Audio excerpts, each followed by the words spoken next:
Pues hola a todos en este viaje ya acostumbrado por nosotros los viernes a las 6 de la tarde, donde queremos entender qué formas diferentes hay para viajar.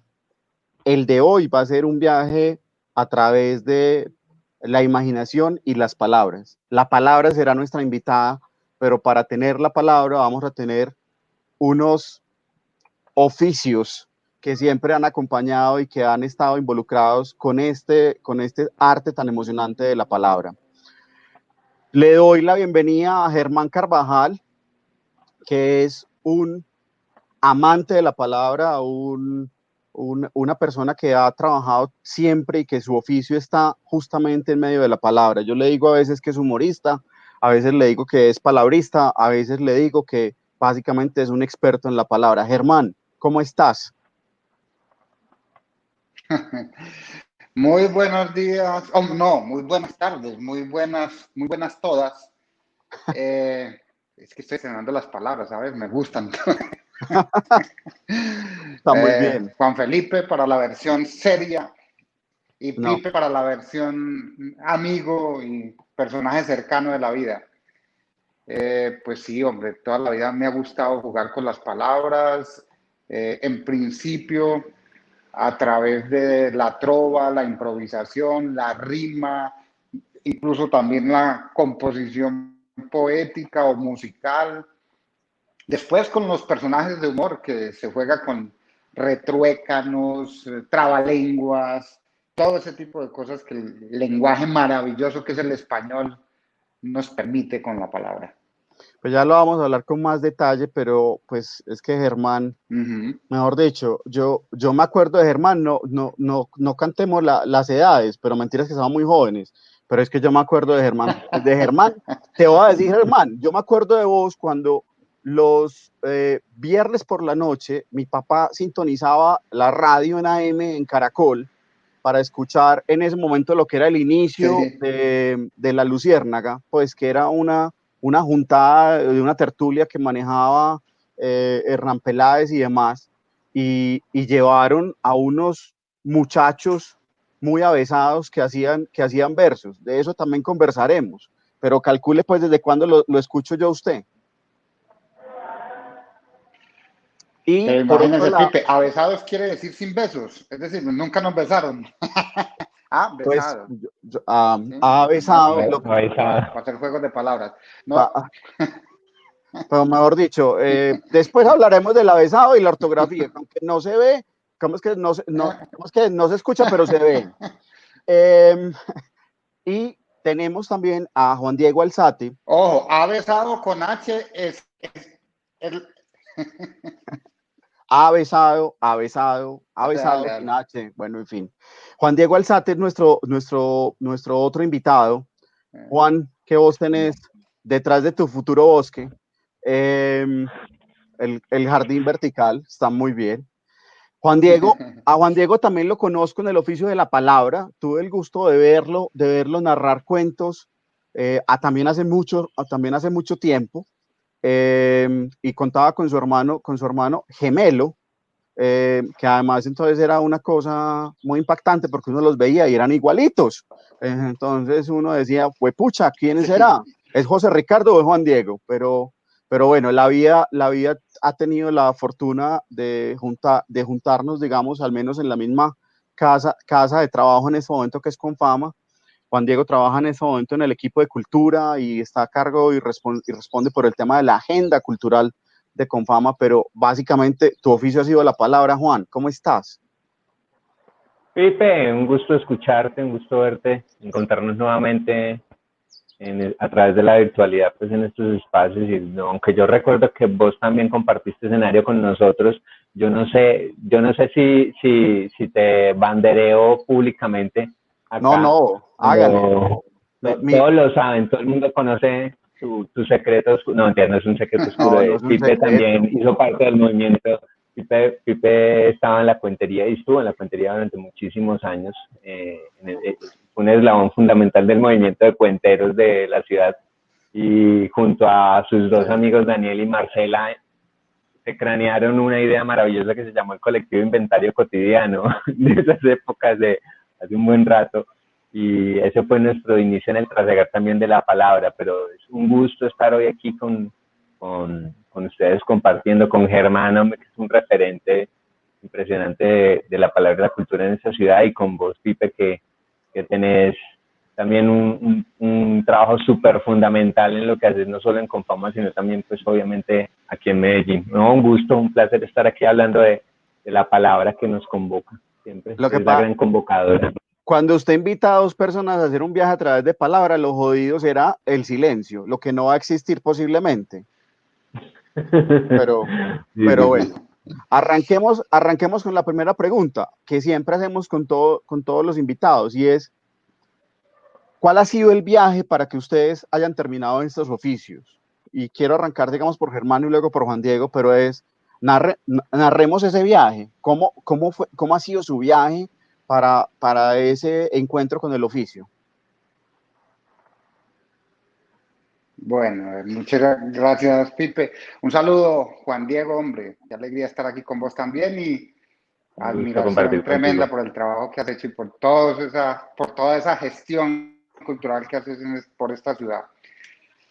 Bueno, ese viaje comenzó hace muchísimo tiempo, y aunque mi relación con la palabra es de toda la vida, realmente mi relación con la cultura empezó con la caricatura. Ese fue como el primer escenario de expresión que yo tuve, dibujando a los compañeros, a los profesores de clase, en Marinilla, en la escuela. Y alguna vez en esas idas y venidas entre castigos, echadas de clase, faltas de disciplina por dibujar, entre mejor dibujaba, más me echaban de clase y más castigaban. Y en una de esas, uno de los profesores al que yo alcanzaba a dibujar, el profesor Horacio, era un profesor de educación física, nada que ver con la palabra. Entró al salón buscando un par de muchachos que representaran al salón. Yo en ese momento estaba en quinto de primaria, en un festival de la trova que iban a hacer. Yo no sabía, no tenía ni idea que era el festival de la trova. Y eso fue en 1980. Y el profesor dijo, como no había ningún representante que había salido a las buenas, entonces iba a escoger a las malas, y me escogió a mí, que porque yo era pues el más cansón del salón, nada que ver con una cosa con la otra. Y yo no sabía, pues yo le dije, no, profe, yo no sé de eso. Pero no, consígase a alguien y haga unas trovas y salga al escenario. Y uno de los compañeros más tímidos que había en clase se me acercó y me dijo, hombre, yo no sé trovar, pero mi papá hace coplas, mi papá las escribe. Y dije, bueno, que nos escriba unas coplas, y nosotros salimos a escena. Y así fue que en la Plaza Mercado de Marinilla, que en semana permanecía vacía, ahí el colegio le dio por hacer el Festival de la Trova. Yo iba con unas trovas aprendidas con ese compañero, nos aprendíamos también 8 o 10 trovas, y cuando nos llamaron nos subimos al escenario y empezamos a recitar lo que nos habíamos aprendido. Nos bajamos, y así siguió una dinámica de muchos trovadores que subían al escenario y hacían sus trovas, o muchos más bien declamadores, diría yo. Y en un momento salieron un par de trovadores que no terminaban de hacer su tanda. O sea, seguían y seguían, y empezaron a hacerle trovas a los profesores, a algunos alumnos, y no terminaban. Y yo decía, a ver, se aprendieron una cantidad de trovas tremenda y le inventaron una cantidad de trovas a la gente. No, mentiras, ellos improvisaban. Y uno de sus compañeros es Saulo, que después hizo parte conmigo de los Marinillos. Claro. Y el otro, un muchacho, Fabián Correa Puntilla, que pues no siguió en el tema de la trova. Y a mí me impresionó mucho eso. Yo, pues, ¿cómo que? Y yo les pregunté, no estaban en mi curso, estaban en el mismo. Yo les preguntaba, hombre, pues, ¿ustedes cómo hacen esa vaina? No, es que eso nos va saliendo, nosotros vamos rimando. Y no, yo no podía entender esa cosa. No me parecía que hacían trampa. Cualquier cosa hacían por debajo, pero o tenían un pacto con el demonio, cualquier cosa. Pero no me parecía que eso tan bueno no entiendo. No, yo decía, no, eso no se les ocurre. Y luego pasamos a primero de bachillerato, y ahí ya nos tocó en el mismo colegio y yo hice de todo para que nos tocaran en el Colegio San José de Marinilla, y yo los oía trobar, y una cosa que me llamó más la atención y me motivó más, y es que a ellos los llevaban a todos los paseos del colegio, a todos. Había paseo a Cocorná, a Café, al zoológico en Medellín. Yo no tenía plata con qué pagar el pasaje, que en esa época, pues eso era una cosa impresionante, con 10 hermanos estudiando. Ay, Y entonces María. yo veía que los llevaban gratis a ellos y dije, no, yo tengo que aprender esta vaina, tengo que aprender para que me lleven. Y así fue que en los descansos y a veces en las clases, escribiendo en los papelitos, empezamos a hacer trovas, hacer. Y eso se me convirtió en una goma, en una obsesión, y cada cosa que yo pensaba, cada cosa que pasaba por mi mente, pasaba convertida en palabras y convertida en rimas. Cuando yo pensaba en desayuno, se me venían 4 o 5 palabras que terminaban en uno. Así era.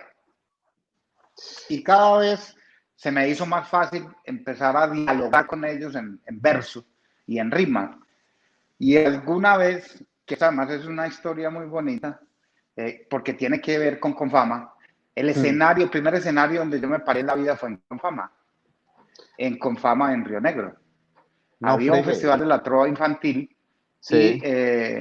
sí, señor, esa historia, en esta no la conocías, Pipe, no. No, no, no, no, no. Yo dentro de mi historia de Confama me acuerdo del referente de alguna época en la que se hizo concurso de culebreros en Guatapé. Y bueno, y la trova siempre ha habitado Río Negro Sí. y luego Tutucán, pues. Bueno, entonces en aquella vez había un concurso de trova infantil que era, digamos, como la eliminatoria para los niños de Oriente del Festival Infantil en 1983. Entonces nosotros, Saulo y yo, en esa época mi mamá todavía estaba viva, mi mamá era modista, cosía ropa, y mi mamá me dio el pasaje para ir. Saulo también era de los niños más pobres que había en el salón. En el salón de clases recogían mercado para 2 personas, para Saulo y para mí. Y entonces Saulo y yo fuimos a Confama, participamos y pasamos a la final en Medellín. Y entonces nosotros recuerdo que teníamos para ir en carro, pero nos devolvimos de Confama a Marinilla caminando. Esa es una historia muy, muy linda. Y entre que Caminando. íbamos y veníamos caminando, sí. Entre que íbamos y veníamos al Festival de la Trova, porque el festival se aplazó, en fin, empezamos a trovar en algunos sitios en Marinilla, en estaderos. Había un estadero que es donde está hoy en día las partidas para Río Negro, donde había una fábrica que se llamaba Cafano. Hoy queda Imusa ahí. Y ahí había un estadero que se llamaba Don Rogelio, y nosotros íbamos los domingos en las tardes a hacer trovas ahí para que la gente nos diera plata. Después a un estadero que se llamaba La Ramada, donde el propietario era un español que se divertía muchísimo con la trova, y ese español tuvo un gesto maravilloso por nosotros. Nosotros, digamos que hacíamos eso de manera teníamos muy pocos referentes de la trova. Y entonces una vez el Señor nos dijo, hombre, ustedes no conocen los reyes de la trova. Nosotros no sabíamos ni siquiera que habían reyes de la trova. Apenas estábamos a punto de participar en un festival que era el Festival Infantil, pero no sabíamos que ganaba el rey de la trova, ni nada de eso, ni que había un concurso de mayores, ni nada. Y este señor contrató, por la mera gracia de que Saulo y yo conociéramos a Miguel Ángel Zuluaga y a Carrasquilla, El al descachado, Descachado y pues. a Jorge Carrasquilla, pues que Sí. en ese momento eran como las... Sí, señor. Y en ese momento ellos eran las figuras de la trova. Los llevó al estadero, Saulo y yo trovamos con ellos, se enojaron mucho. Se enojaron. Se enojaron mucho porque parece ser... Sí, porque el dueño del estadero como que les hizo la encerrona de llevarlos para que trovaran con 2 niños desconocidos que trovaban demasiado, y de alguna manera ellos terminaron haciendo el oso esa noche. Claro. Y bueno, Miguel Ángel era mucho más abierto que Carrasquilla, y Miguel Ángel nos animó mucho a que participáramos en esos festivales, y en esas se volvió a reactivar el Festival Infantil. Saulo y yo vinimos, Saulo quedó de primero, yo quedé de tercero en ese festival. Y ahí empezamos a concursar en distintos festivales de la trova. En Puebla hacían un festival muy importante, en Marinilla hacían otro. Empezamos a participar en pueblos de Oriente, después del suroeste, y fue así como recorrí más o menos 80 municipios de Antioquia. En esa época ya después vino el Festival Nacional, gané el primero en el 85, el segundo en el 88, que eran los festivales más grandes que había en Colombia, donde participaban más de 150 trovadores de todo el país. Y ya después empecé a ir a Cali, a Pereira, a Cartago, a Manizales, que en la Feria de las Flores, digamos, el segundo evento, Manizales durante la feria, y festivales en Bogotá. Y ahí, a partir, digamos, de esa dinámica de los festivales, de los concursos de la trova, fue que Saulo y yo empezamos a juntarnos. Llegábamos a un escenario y la gente decía, estos son los dos pelados de Marinilla, son los marinillos. De alguna manera fue el público el que bautizó el grupo, porque llegábamos a los concursos y así nos distinguían. Y entonces, a partir de ahí empezamos a recorrer ya el país como los marinillos. Como para resumir que hasta ahí esa historia. Pero es que eso de resumir casi 40 años en 5 minutos a veces es difícil, ¿cierto? Sí, mucho. Pero muy emocionante y bueno, yo digo que la palabra es tan bonita que lo abraza a uno siempre. Entonces, pues por nosotros los que hemos disfrutado los marinillos y los que hemos disfrutado a Saulo y los que hemos disfrutado a Germán, pues qué historia tan maravillosa. Después me tiene que contar es cuánto se demoró de Río Negro a la casa. Pues eso de volverse a pie. Pero eso lo hacíamos muy seguido. Bueno, pues mejor dicho. No, se lo cuento ya. Dígalo. Nosotros nos demoramos entre 2 horas y media y 3. No es tampoco tanto. Bueno, es que Río Negro y Marinilla. Tampoco es tanto. El tiempo es bastante relativo.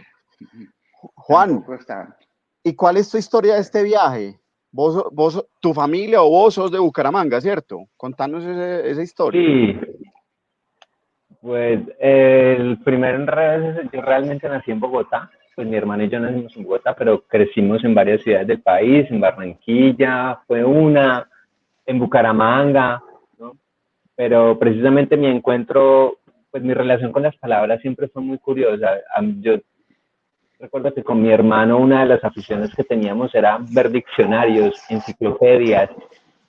A mí me encantaba coger esos volúmenes pues, amplios, grandotes de las bibliotecas que tenían mis tías, mi mamá, y buscar palabras raras en el diccionario. Y recuerdo que más adelante, por esas cosas de la vida, terminamos en Bogotá, que vivíamos en Bucaramanga y un negocio que teníamos familiar quebró, entonces mientras resolvían todo nos mandaron a los chiquillos para Bogotá. A mi hermana y a mí nos enviaron a Bogotá con unas tías mientras resolvían todo el tema y allá en Bogotá ese viaje fue supremamente transformador para mí. Tenía 15 años, o sea, 15 años, yo estaba en la ciudad, no pude estudiar ese semestre, digamos así, porque fue a mitad de año que ocurrió todo el problema. Entonces, cuando llegué a Bogotá, no encontré cupo en un colegio, entonces me tocó esperar 6 meses para poder estudiar, pero no estudié, sino que me dediqué a trabajar. Y en medio de esos trabajos y de las cosas me hablaron un día unos compañeros, me metí a trabajar en una empresa de recreación. Ok. Y escuché hablar a unos chicos compañeros del trabajo de algo que se llamaba la cuentería. Eran unos manes que contaban historias, pero además había gente que los escuchaba. Y eso me pareció súper sorprendente. Yo, a mis 15 años, en serio hay gente que le gusta, que puede contar historias y otros, sí. Y con esa idea y con ese referente, cuando regresé a Bucaramanga, no sé por qué me quedó esa idea ahí clavada de que hay gente que cuenta historias y hay otros que las escuchan, y yo empecé a tratar de contar historias. De hecho, la primera vez que yo conté cuentos nunca había podido ver a un cuentero salvo en televisión, que alguna vez vi uno y me pareció maravilloso, que si no recuerdo mal fue Oscar En ese programa que era como a las 4:30 de la tarde, La brújula mágica. La brújula mágica. Y Oscar Corredor salía Ese a mismo. contar cuentos Sí, ahí. la brújula mágica. En ese mismo programa. Y a partir de esa idea decidí yo montarme en la película de contar historias. Y en el colegio, para un 12 de octubre, llegó uno de los profesores y dijo, bueno, necesita el de, si no estoy mal, el de química. Sí, el de química. Y que dice, bueno, necesitan actos para el día de la raza, el 12 de octubre, para el día de la raza. ¿Quién quiere salir acá? Y le doy una bonificación extra en mi materia. Y me estaba yendo como los perros en misa en química. Yo, ¿qué vas a hacer? Yo cuento historias. Ah, listo. Y me apunté.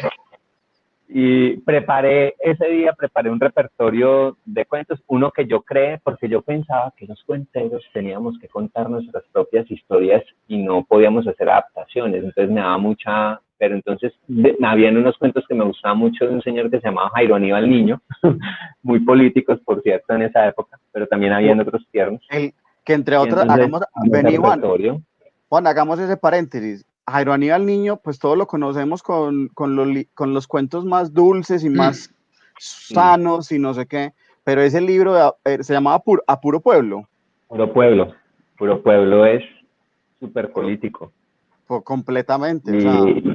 ¿No? Y uno lee el Monte Calvo de Jairo Aníbal Niño también y se da cuenta que yo creo que él optó por la ternura porque ya no podía con tanta rabia que la política de este con país. Tanta indignación, sí. Sí, que dijo, no voy por la ternura. Si no los convenzo por este lado, por la ternura puedo mover algo. ¿Oíste? Y yo creo que... Juan, pero entonces cuando arrancaste a contar fue en Bucaramanga. ¿Estando en Bucaramanga o estaba en Bogotá? En Bucaramanga. No, en Bucaramanga. Y en esa época en Bucaramanga ya existía Ahora Palabra, que era como el papá de los festivales. Sí, de hecho en el 95 fue el primer Ahora Palabra, yo inicié en el 94, lo que te estoy contando del 12 de octubre fue un 12 de octubre del 94, al año siguiente fue la Ahora Palabra, y curiosamente llevaron a Francisco Garzón Céspedes a dictar un taller de cuentería, y yo lo tomé, y ahí arrancó ya todo el trasegar de la cuentería con un taller de la Cátedra Iberoamericana, que fue más como una recomendación de mi profe de español que me vio contando ese día en el colegio. Yo ya me había graduado, pero mi hermano estaba todavía estudiando allá. Entonces le dijo, el profe Pastor Orduz, que lo recuerdo con mucho cariño, le dijo a mi hermano, dígale a su hermano que viene un señor de Cuba muy bueno que tome el taller con él. Y mi hermano me dio la razón y yo le hice caso, pedí permiso en el trabajo, afortunadamente trabajaba medio tiempo, simplemente cambié la jornada. Y ahí me conecté con ese universo de las palabras, ahí conocí a Pacho Centeno, ahí conocí a todos los que serían como cómplices del viaje de la cuentería. Y la primera vez que yo conté historias me sentí tan conectado con el público y la emoción fue tanta, la gente la pasó tan bien, pero además yo fui tan feliz en el escenario que yo dije, no, yo me voy a dedicar, y además me salvó la materia de química, ¿qué más podía esperar? Pues, ¿qué más podemos pedir? ¿No? Yo me quedo acá, me quedé. ¿Oíste? ¿Oíste, Juan? Y Germán, ¿será que todos los que estuvimos alguna vez involucrados con la palabra, no veíamos que algún profesor dijera como el incentivo adecuado? Pueden salir de clase, los vamos a llevar al paseo, les voy a dar nota, cualquier cosa así, para uno levantar la mano, y yo creo que esa fue como la germinada oficial de todo el proceso, el empujoncito que faltaba. Porque a vos te descubrió el profesor de educación física y al otro el de química. Mejor dicho, o sea, hay que agradecerles mucho a los profesores. Total. Los profes, es que a mí... Germán, es que se nos estaba cortando la señal. Hágale, Fred. Okay. No, que hago un paréntesis como de gratitud a los maestros, porque ustedes tienen toda la razón, digamos, todo esto los jóvenes sale de alguna manera en el colegio, mientras está uno estudiando materias que a lo mejor no van a resolver sus inquietudes vitales, pues empiezan a estimular lo que uno tiene. Y yo recuerdo que, bueno, la caricatura que fue por donde empecé tuvo que ver en el colegio, de pronto hasta la dejé por los castigos que me gané, pero la trova empezó ahí y después cuando, entre otras cosas, yo me vine a Medellín porque yo perdí un año en el colegio San José de Marinilla porque un personaje de Marinilla histórico, además, a quien tengo que agradecerle todo, y Saulo, mis compañeros también, se llamó Ramón Emilio Arcila. Ramón Emilio Arcila era un activista de derechos humanos, además, con él, o por él más bien, conocí también a Héctor Abad, el papá. Uh-huh. Y Ramón Emilio Arcila nos hizo una invitación. Yo estaba habilitando una materia que no hubiera servido para nada en la vida, pero absolutamente para nada, que era mecanografía. Carajo, ¿de qué sirve la mecanografía hoy? Quedé habilitando mecanografía y yo tenía una fecha para la habilitación de esa materia y llegó Ramón Emilio Arcila, además que era el mecenas más grande que tenía el colegio, era un abogado, pues un tipo muy importante, y nos dijo, hombre, yo les tengo una invitación a ustedes para que vayan a trovar a Bogotá. Y coincidía, ese evento en Bogotá, en la Plaza de Bolívar, coincidía con la habilitación de la materia. Entonces yo dije, no, pues yo no puedo ir. No puedo ir. Y entonces él dijo, no, tranquilo, que yo le pido permiso al rector del colegio. Ah, ¿no qué? Y habló con el rector del colegio, el rector del colegio dijo, no hay ningún problema, váyase para Bogotá. Al evento al que fuimos ese día en Bogotá, que también lo recuerdo como histórico, digo, por el momento de artísticamente lo que significó eso, pero además históricamente para el país, y era la conmemoración del primer año de muerte de Jaime Bate Mancayón. Entonces ya ustedes saben más o menos qué tipo de actividad. Y es la plaza de Bolívar en Bogotá, llenísima, una cosa impresionante, salimos por noticieros, en fin. Y nos devolvimos a Marinilla y la profesora de mecanografía, que no le gustaba mucho la trova y que no me quería mucho, había pasado lo que llamaban en esa época, habían asentado en el libro la nota y ya no pudieron hacer nada y yo perdí el año. Digamos que con esa frustración y con esa rabia me vine para Medellín a que me recibieran en un colegio de trovadores. Y ese colegio de trovadores es un colegio que tiene una historia bellísima y que está al frente de la sede de Confama en Aranjuez, que es el Liceo Gilberto Alzate Avendaño. ¿De dónde De hay? ahí salió Pucheros, de ahí salió el Tigre García, el Descachado salió de ahí, Miguel Ángel Zuluaga salió de ahí, salió John Jairo Pérez, salió Fosforito, en fin, una cantidad de estudiantes impresionante, entre otras cosas, porque el profesor que hizo los primeros concursos ahí en ese lugar se llama don Leonel Betancourt, está vivo todavía y es nada más ni nada menos que el papá de Pucheros, pues uno de los grandes de la trova. Y el rector, Octavio Díaz, era hermano de dos trovadores también muy famosos en su época, Gilberto Díaz y Leonardo Díaz, el tráfico y Paterillo les decían. Entonces miren ustedes el impacto que tiene en el colegio los profesores. Para nosotros esto fue tremendo. Y yo llegar al Liceo Gilberto Alzate Avendaño significó, por ejemplo, una cosa. Había un profesor que no le gustaba mucho lo que nosotros hacíamos, era el profesor de química, Jaime Vanegas, se llamaba, ojalá se llame todavía Jaime Vanegas. Y don Jaime Vanegas una vez me resultó una gira a Estados Unidos. Nos íbamos a ir con el manicomio de Vargasville un mes a Estados Unidos a hacer unas funciones. Llegamos a Miami, hubo un huracán, el huracán dañó el evento al que íbamos, que era un evento al aire libre, quebró al empresario y el empresario no tenía ni con qué devolvernos a Colombia. Tuvimos que trabajar 3 meses entre Nueva York, New Jersey y Miami, trabajar 3 meses para conseguir el tiquete de regreso. Ustedes se imaginan, yo había pedido permiso en el colegio para irme a una hacer semana. Unas funciones, sí, algo así como 3 semanas y pedí permiso para eso, pero regresé y había pasado 3 meses.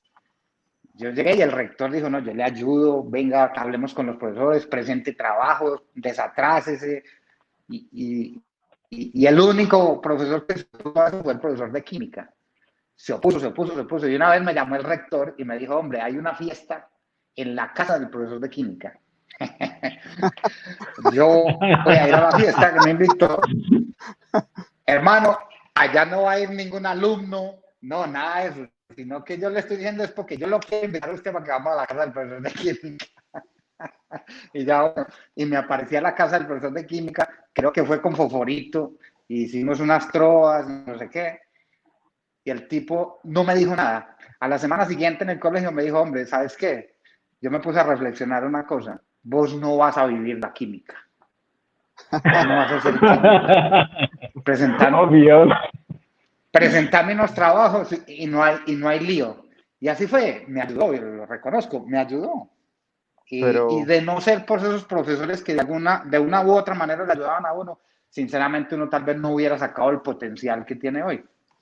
Pues un Claro, saludo. entendieron las vocaciones.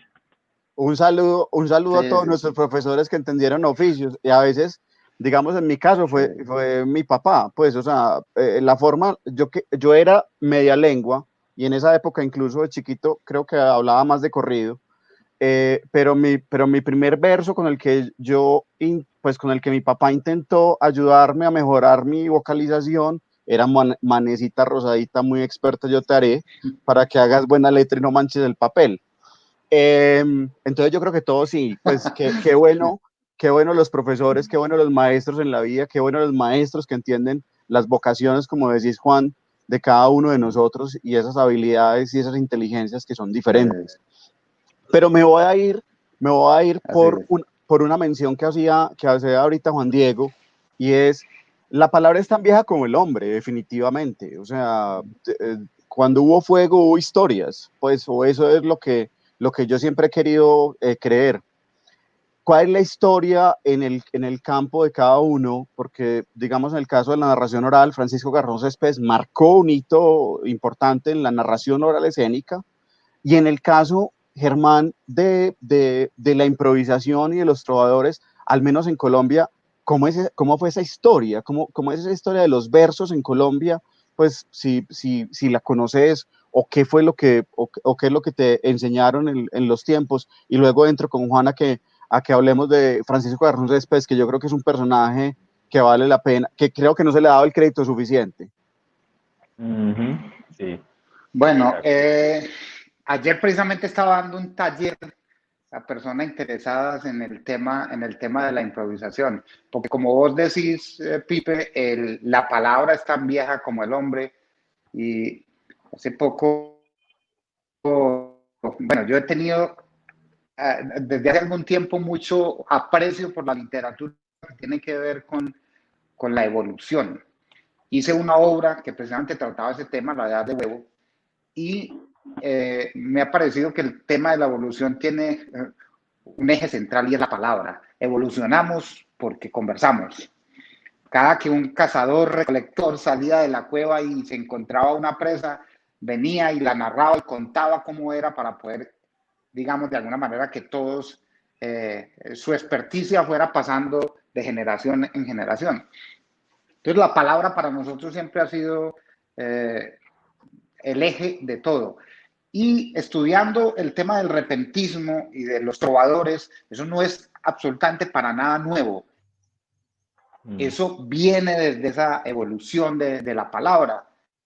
Decía yo ayer en el taller, y esto pues producto de las lecturas y las investigaciones, la trova o los trovadores, los juglares, son como la palabra, digamos, como lo más antiguo en comunicación. El trovador, el juglar, antes que ser trovador, era un comunicador. La trompeta y el juglar eran el primer canal de comunicación masiva que tuvo la historia de la humanidad. La trompeta para anunciar una guerra y los juglares para anunciar una victoria. Los juglares iban de comarca en comarca, como no había ni prensa, ni noticieros, ni nada de eso, pues era el vocero de la victoria, eran los juglares, iban cantando eso por todas partes. Hacía yo la reflexión de que es la trova, por eso tiene un origen muy rural, precisamente es en el campo donde los medios de comunicación no tienen, digamos, tanta penetración, o por lo menos no tenían. El campo llega de último toda la tecnología. Entonces, en el campo siguió desarrollándose eso, y aquí en Colombia tuvo, pues desde que llegaron los españoles, y me supongo yo desde que estaban los indígenas, tuvo sus formas de comunicar a través de la improvisación y de los versos, porque los versos son una construcción primaria que por la sonoridad de la rima, por la sonoridad de la métrica, de los versos con conteo de sílabas, eso es muy musical al oído de los seres humanos, y eso nos enseña a memorizar. Hoy en día la memoria, digamos, está justificada en todos estos aparatos que usamos, pero antes, para que la gente se aprendiera fácil una cosa, así como recitas todo el poema que tu papá te enseñó de Manecita Rosadita, eso se hizo básicamente para estimular la memoria, y así hacían los edictos, y así se escribieron los primeros libros en rima, la Ilíada, la Odisea, tenía mucho de eso. Entonces, bueno, en Colombia, que debe haber tenido sus orígenes también en los indios, en los aborígenes, después llegan los españoles y hay una mezcla, y empiezan a aparecer formas muy definidas que todavía nos acompañan hasta ahora, la décima, la sextilla, la octavilla, los versos en decasílabos, los alejandrinos, en fin, todas estas formas que aparecieron y que se conservan muchas de ellas. Pero en Colombia, o en Antioquia más bien, los referentes de la trova de épocas más antiguas que hay son Salvo Ruiz y Hito Restrepo. Muy curioso, a mí me parece siempre muy curiosa esa pareja, y habrá que estudiar más, porque el uno era un campesino y letrado, Salvo Ruiz, y el otro era Hito Restrepo, un intelectual, pero además un político, fue diplomático, entre otras cosas. Una de las embajadas más bellas que tiene Colombia en el exterior es la Embajada de Colombia en España, que es incluso más bonita y más grande, y un edificio más preciado, más valorado y mejor ubicado que la de las grandes potencias del mundo. Esa sede que hay en España, que es una sede histórica, esa sede la compró Antonio José Restrepo cuando fue embajador en España. Él fue embajador, fue cónsul, fue senador, fue ministro. O sea, ese hombre era una lumbrera y era un poeta popular. Yo no sé en qué circunstancias se daba, aparte pues de que coincidían en que el uno era de Titiribí y el otro de Concordia, coincidían, no sé en qué circunstancias, y se juntaban en fondas a trovar. Yo no sé cómo era ese casado entre un diplomático, un tipo letrado, un tipo que era muy difícil en esas épocas, se puede ser un letrado en ese país, y un campesino que trabajaba en las minas del Zancudo en Titiribí, se juntaban y hacían trovas.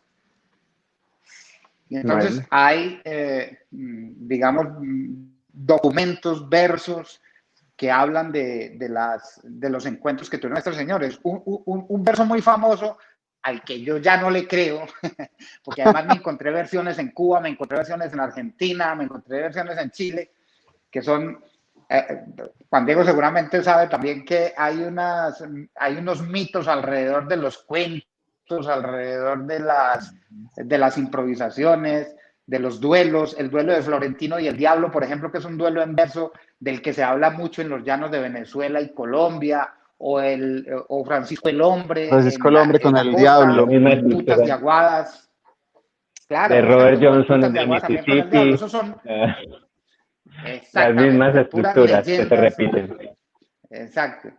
Y esta leyenda dice que hay dos coplas, una que dice Hito Restrepo, que le pregunta a Salvo Ruiz: perdóname, Salvo Ruiz, que le voy a preguntar cómo pariendo la Virgen doncella pudo quedar. Y dicen que Salvo Ruiz le contestó: tire una piedrita al agua, se abre y se vuelve a cerrar, así pariendo la Virgen doncella pudo quedar. Esa respuesta y esa pregunta la veo retada en Argentina, Chile y en Cuba, que me sorprendió muchísimo.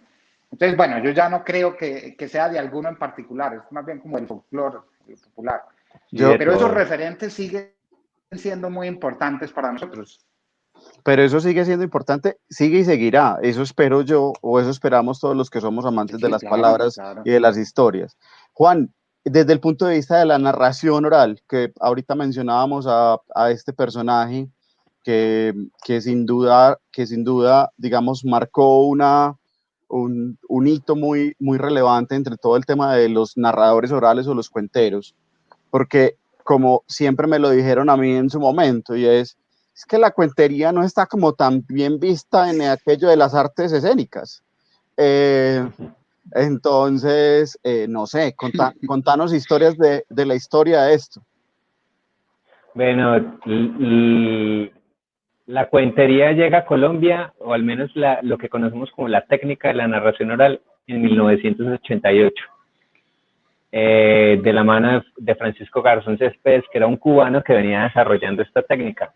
Francisco Garzón vino a Colombia por culpa de un festival internacional del humor que hacía Lizarazo, porque él lo vio en Cuba y le pareció maravilloso como contador de cuentos, pero cuando vino a Colombia a participar en el festival no le fue tan bien, porque es que él era narrador de historias, él no era Cuenta específicamente comediante, que las historias, exacto, tuvieran esa estructura o tuvieran apuntes cómicos que siempre han estado, era valiosísimo. Pero bueno, y Garzón entonces es descubierto posteriormente por Fanny Mickey.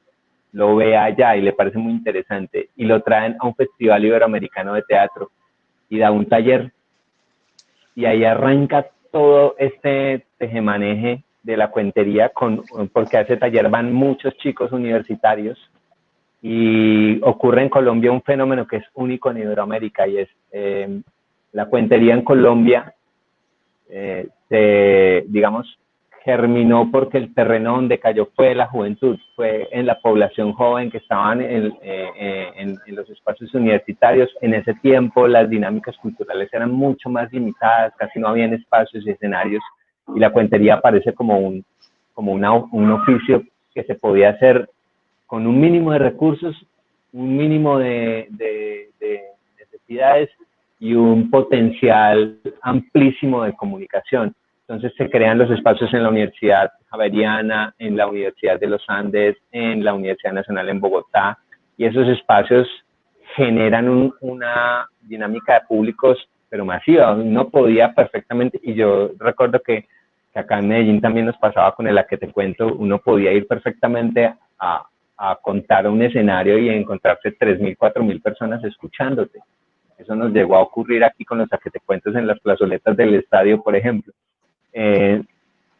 Entonces, esa dinámica hace que este movimiento comience a adquirir una gran visibilidad y se generan festivales en distintos lugares del país. Ahí fue donde nosotros vinimos a entrar y aparece el Festival Iberoamericano de Cuenteros en Bucaramanga, que fue un bastión súper importante porque ahí venían referentes que entraban por Bucaramanga y llegaban a otras ciudades. En últimas, contar cuentos, digamos, a la usanza contemporánea, era recoger una tradición que teníamos ahí desde hace siglos. Lo que pasa es que, digamos, que Garzón fue un gran actualizador de la técnica y Francisco Garzón sembró ese germen en Colombia y logró que cayera en una tierra muy benéfica, que era la creatividad y el deseo de hablar y de comunicar que teníamos los jóvenes y que tenía la juventud de finales de los 80. Esto hizo que la cuentería fuera uno de los fenómenos masivos a nivel de artes escénicas más potentes en la década del 90 y que llamara a muchos a formar parte de él, entre ellos a mí, que terminamos metiéndonos en ese movimiento de cuenteros y generó unas dinámicas pues a nivel internacional también, porque la cuentería hay un ciclo, hay digamos unos ciclos de festivales que funcionan alrededor del mundo hispano, otros que si tienes conocimientos en el inglés, por ejemplo, puedes ingresar ya a otros festivales que hacen parte de un circuito internacional. En fin, la cuentería abrió una puerta no solo para la valoración de la palabra y el encuentro, sino también una puerta para el viaje, para encontrarnos con otros mundos, con otros universos, en otros países, con otras culturas, y era una puerta que estuvo siempre ahí y que, digamos, en Colombia se abre con este cubano, pero que llega y con esta creatividad y con este deseo de hablar y de expresar que tenemos en Colombia y de contar un montón de cosas que tenemos atascadas, y hace que eso genere un movimiento que ha sido, yo creo, bellísimo y que hoy en día se sigue manteniendo y sigue siendo muy fuerte. Y los cuenteros colombianos somos muy apreciados en el movimiento internacional de cuenteros. No hay un festival del mundo, no he podido conocer el primer festival del mundo donde no haya al menos un colombiano. Entonces, Bueno, eso hablando, pero haces un hincapié en una cosa que me parece muy, muy buena de expresar, y es con la técnica, porque evidentemente, y ahorita Germán lo decía, los mitos de origen de las comunidades indígenas son increíblemente bellos. Lo que pasa es que no son tan conocidos, pero la forma en la que los indígenas siempre han explicado el origen, la tierra, la relación con la tierra, siempre está a través de las historias. Cosmogonía. Sí, es Exactamente. totalmente oral. Y eso es, mejor dicho, una cosa fantástica que uno sin duda diría, ojalá no se pierda. Germán, dice Nicolás Buenaventura, un personaje que ha sido muy, muy importante también para el tema y para el movimiento, digamos, de narración oral escénica en Colombia, y que vos lograste en tu faceta de gestor cultural, lograste convencer que volviera a contar por estos lares. Sí. Además, pues yo cuento la anécdota. Entonces Germán llega y me dice, y va a venir Nicolás. Entonces yo fui, cual fanático de los Rolling Stones, a tomarme foto con uno que para mí es y será pues un referente en todo el tema de las historias.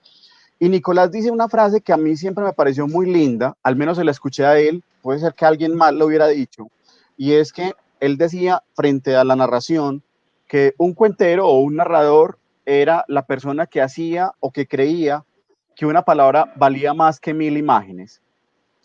En tiempos tan digitales y en tiempos de tantas pantallas, sigue vigente la palabra. ¿Ustedes qué piensan de eso? Total. Ahí nos podemos volver un poco técnicos. Creo que más ahora.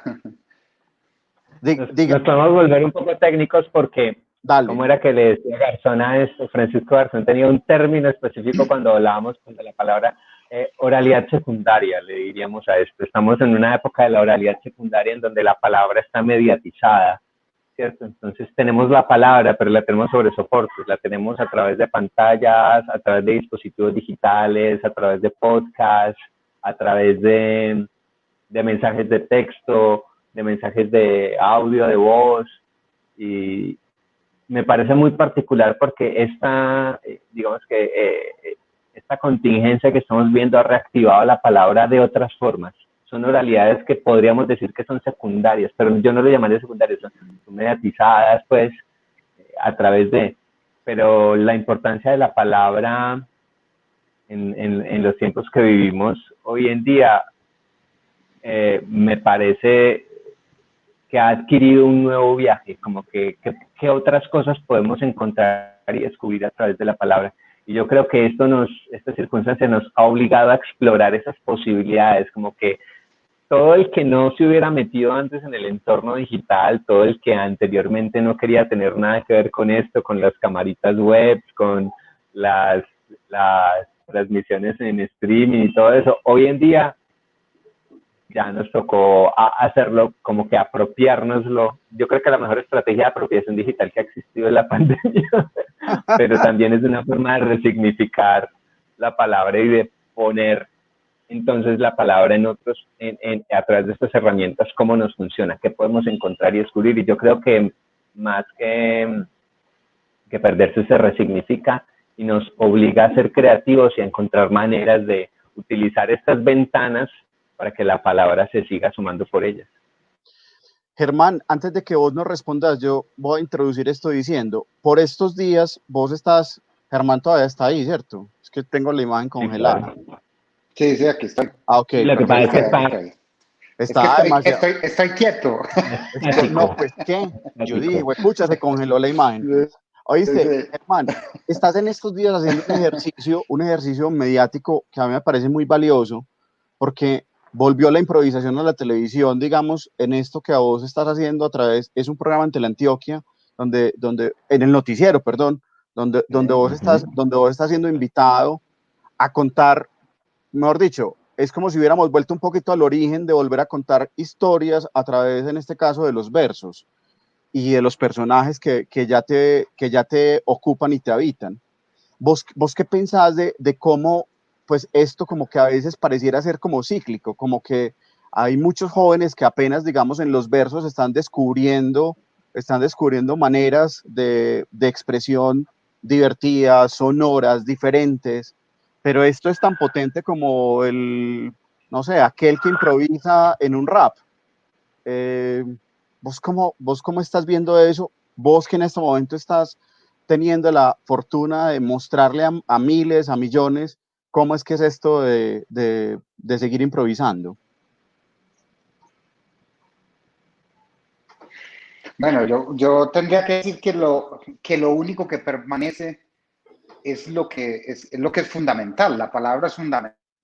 Puede que las formas se vayan transformando y es lo que nos ha sucedido, pero lo fundamental es, en este caso, la palabra. Las herramientas que llevan la palabra pueden cambiar también. Incluso oyendo hablar ahora a Juan Diego, hacía pues de la palabra transformada ahora nuevas tecnologías, hacía yo la memoria qué es lo que más ha ocurrido en estos últimos tiempos. Yo creo que no se habían vendido tantos micrófonos como ahora. Yo, yo creo que nadie se había preocupado tanto por mejorar un audio como ahora. De hecho, Twitter sacó en sus aplicaciones una para grabar palabras, un audio, que no sé si lo volvió a retirar para mejorarlo o algo, pero la sacó justamente ahora, cuando le hubiera parecido que hubiera sido más lógico que eso se hubiera hecho antes que el video, pues vino la posibilidad de la palabra. O los podcasts. Nunca había un furor tan grande por los podcasts como los hay ahora.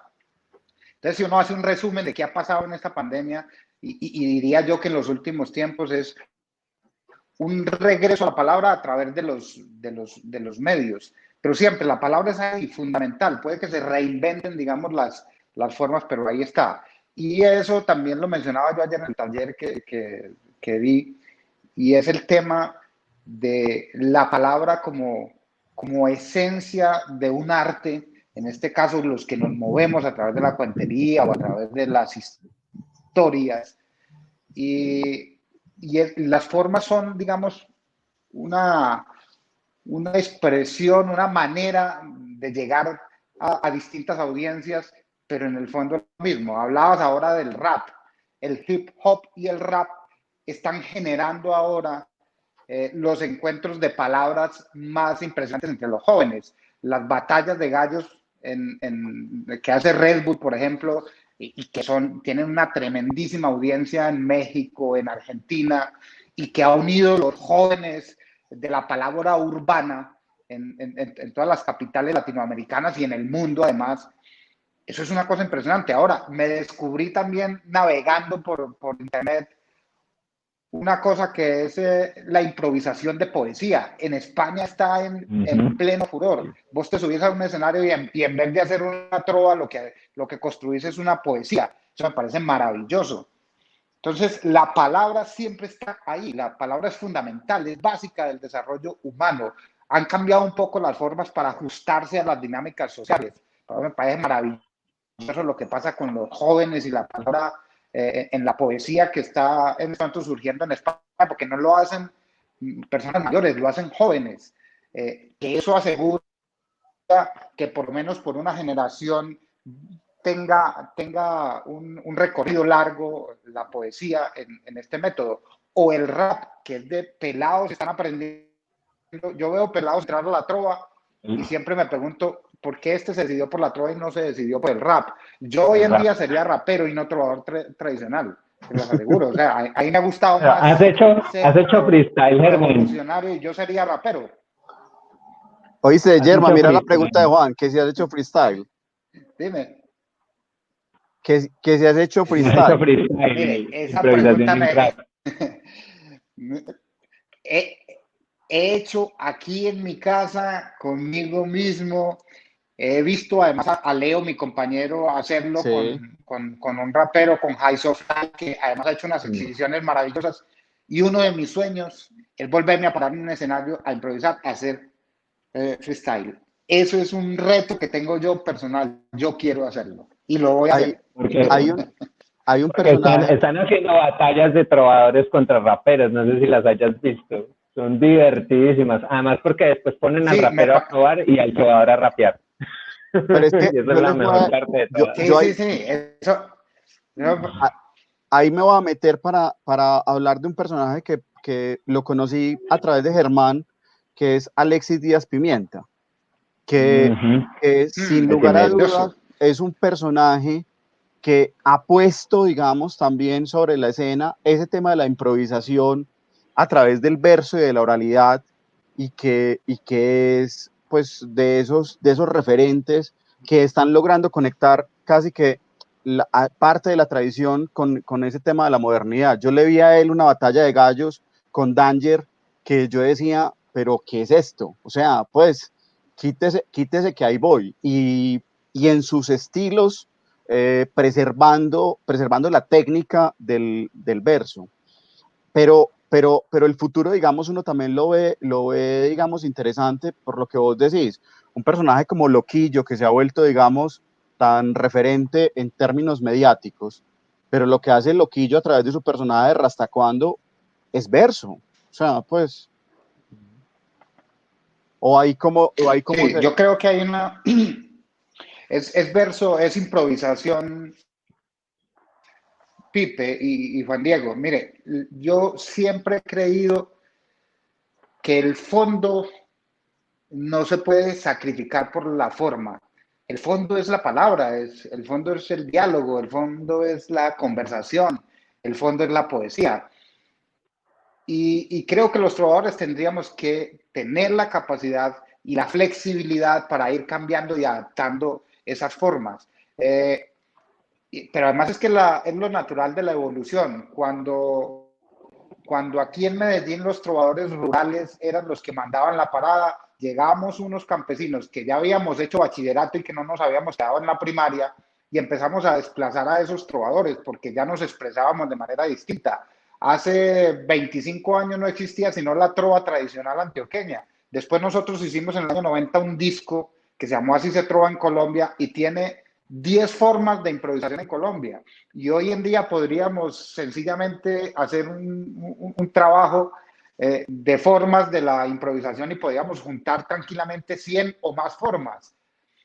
Entonces, lo que debe hacer el improvisador es adaptar la palabra a las formas que tengan, porque eso te permite generar más audiencia. Yo hoy en día conectaría más a los jóvenes haciendo un rap o haciendo un hip hop que haciendo un ritmo tradicional colombiano que se está muriendo.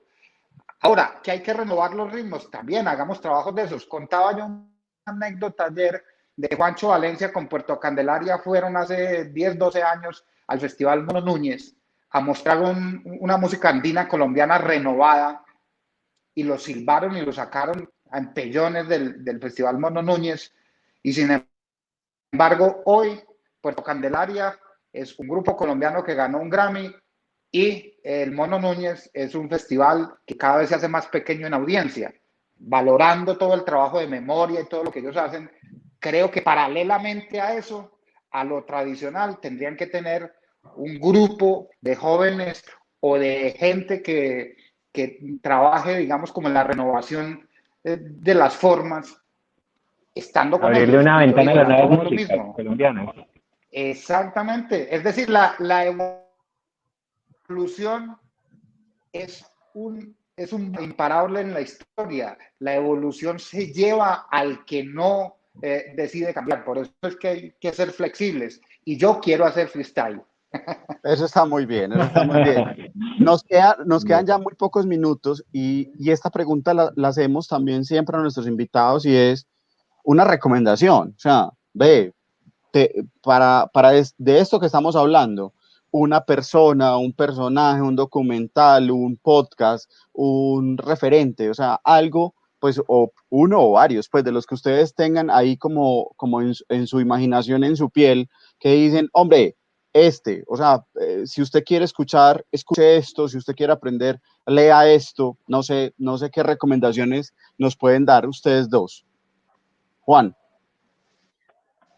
Bueno, a mí siempre me ha parecido, y hablando un poco de la improvisación, para mí la improvisación también fue súper importante en mi proceso creativo. Cuando yo conocí la técnica de la impro, que es la técnica de improvisación teatral, siento que amplió profundamente mi percepción de los procesos creativos, y yo siempre le recomendaría a la gente, si usted puede conseguirse el librito de Kate Johnston que se llama Impro, así, Impro, pégale una leída. Además es un libro que puede leer cualquier persona, no tiene que ser actor de formación ni nada, y lo va a disfrutar cantidades. Y lo recuerdo mucho porque también, por ejemplo, mi asesora de tesis me vio el libro, y era una socióloga, doctora en sociología y todo lo demás, y estábamos haciendo como todo el tema de mi tesis, y ella en una de las asesorías vio el libro y me preguntó por él, y yo le expliqué de qué trataba y se lo presté. Bueno, míralo para que lo leas, y leas al menos unos 2 capítulos y me lo entregas en la otra asesoría. Y a la siguiente asesoría no solo me lo entregó el libro, sino que me lo volvió rayado, maldito. Me volvió rayado con notas y tal. Súper interesante, me parece una cosa súper bonita. Esa es una recomendación que le hago como mucho a la gente. Si quieren acercarse al universo de la improvisación es de entrenarla, es de hacerla y de irla practicando. Y, por ejemplo, Johnston propone unas cosas muy bonitas. Y ya por último, a mí siempre me ha parecido muy bella la relación que tienen las historias con el cine también, y la palabra, y los cuentos. Y para los cuentos yo siempre le recomiendo a la gente lo que ha sido una de las películas que para mí fue un referente súper lindo dentro del universo de la cuentería, que es Big Fish, el gran pez de Tim Burton. Sí. Les recomiendo. Si usted no ha visto esa película, maravilloso. Hay que verla. Recomendada para que la vea. Lo que significan las historias y los cuentos en la vida personal. Lo que es la palabra en la vida de un ser humano. Es eso. Y la mirada de cada uno. Claro. Germán, ¿y vos? Los personajes del circo del gran pez. No. Y la historia del pueblo que el tipo compra para poder salvar. No, eso es una cosa de locos. Bueno, yo en términos de improvisación y palabra, obviamente recomendaría oír los podcasts, ver las intervenciones de Alexis Díaz Pimienta en YouTube, y él tiene una amplísima bibliografía sobre la décima, sobre cómo se construye la décima. Todo es en torno a esta forma de improvisación, la décima, que es, digamos, como el formato más universal que existe. Pero yo también recomiendo otras cosas, porque creo que el campo artístico se nutre de muchas cosas. La Biblia de comedia, por ejemplo, no es una cosa... Sí. Una pregunta. ¿Tú llegaste a ver la charla que hizo Jorge Drexler en TED sobre la décima? Sí. Claro. Impresionante. Sí. Entre otras cosas, eso lo hizo a partir de un taller que recibió con Alexis Díaz Pimienta, y ha sido fabuloso porque Drexler se ha encargado de llevar unos personajes top a estudiar con Alexis el tema de la improvisación. Entre ellos, por ejemplo, Joaquín Sabina. También hay una charla de Joaquín Sabina con Alexis Díaz, que es maravillosa verla también en YouTube. Y también recientemente Juanes hizo el taller con Alexis. O sea, hay una cantidad de músicos y de personajes que trabajan con la palabra muy top, que están con Alexis trabajando el tema. Entonces Alexis tiene, en todas las plataformas, tiene charlas, talleres, cursos, tiene libros. Es una cosa impresionante. Hay un libro precisamente que recopiló, que es sobre uno de los grandes de la improvisación cubana, del que también se consiguen cosas en internet. Murió el maestro, se llama el Indio Naborí. Tuve la oportunidad de conocerlo cuando estuve estudiando en Cuba, y es para todos los cubanos, para Alexis, el referente es el Indio Naborí. Es una cosa impresionante. Esas son como mis recomendaciones. Y el libro de la comedia en general para el proceso creativo. La Biblia de la comedia. Yo voy a decir una cosa para poder cerrar, ya nos pasamos unos minutos, y es que una conversación de estas no agota las palabras, definitivamente. A Juan Diego y a Germán, mil gracias por la conversación y por sus oficios, que finalmente sigamos creyendo que una palabra vale más que 1000 imágenes, como le dijo Buenaventura. Un abrazo para todos y 1000 gracias por acompañarnos en este viaje. A ti, Pipe. Un abrazo para ustedes. Un abrazo enorme.